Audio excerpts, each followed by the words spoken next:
রে ও তুই রে পায়রা গোয়া ও ভাবি তারা রে রামারি রামারি উড়ানি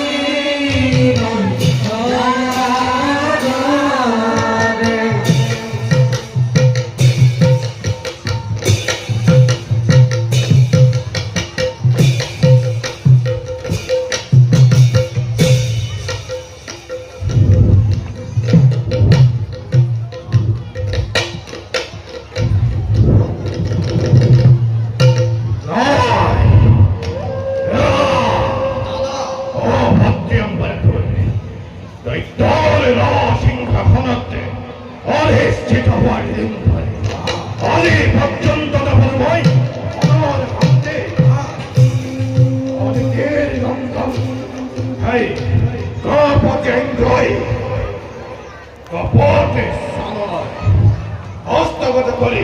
অমরাবতী করে অঙ্কের করিতে ওই তোকে স্বর্গ ঘর পোড়া যুগে যুগে যুগে যুগে করার বংশনার যদি নলম্পতি ঘটতে ও ভদ্রে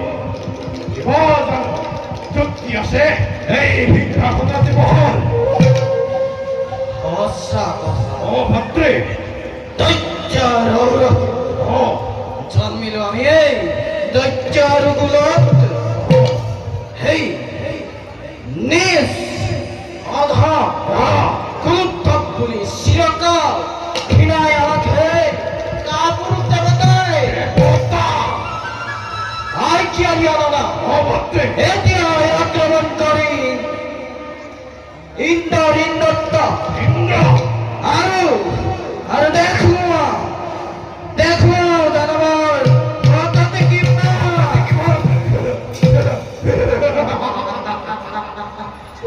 প্রতিশোধের স্পৃহা আরো নানার তিস্তমর বাহে খানে খানে বলা দাদা ও ভেতে আক্রমণ করু ও অমরাবতী ফুল প্রস্তুতি করু স্বর্গ আক্রমণ বিপর্যয় আমার গেলিব ভাগ্য তুমি প্রকৃত করাবো ওই তল হেনা বিখল সমরের বাবে মই যাও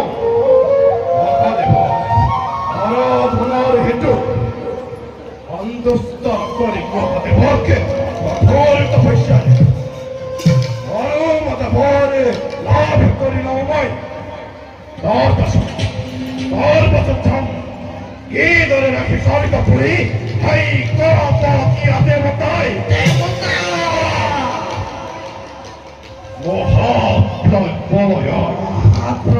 মহাপ্রলয়ের ঘোষণা করি অমরাবতী করে প্রথম দেবতাকে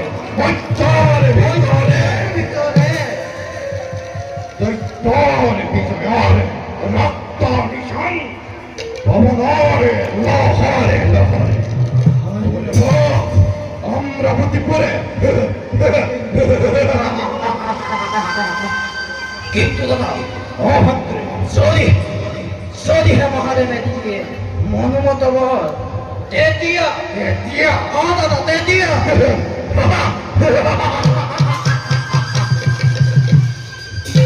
যত আছে ওই ভক্ত ব্রহ্মাণ্ডর ভিতরে যত আছে বিষ্ণু ভক্ত ব্রহ্মাণ্ডর মাঝে সকলকে ধরি আনে জ্বলন্ত বিনেচতে অরণ্যে কেঁপে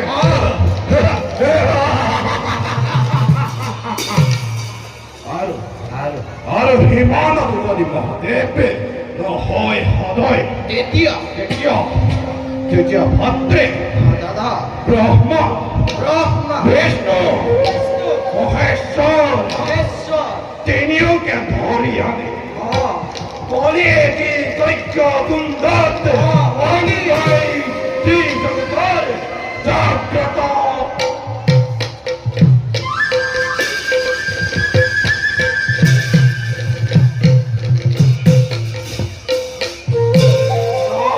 ঈশ্বর উত্তম দাদা অতি উত্তম ভাবতে কিন্তু কে হয়তো হতে তুমি হিংসা নলবাস্য ও ভাবতে জানো আমি ভাল ধরে ভক্তিতে কৃষ্ণ হয়ে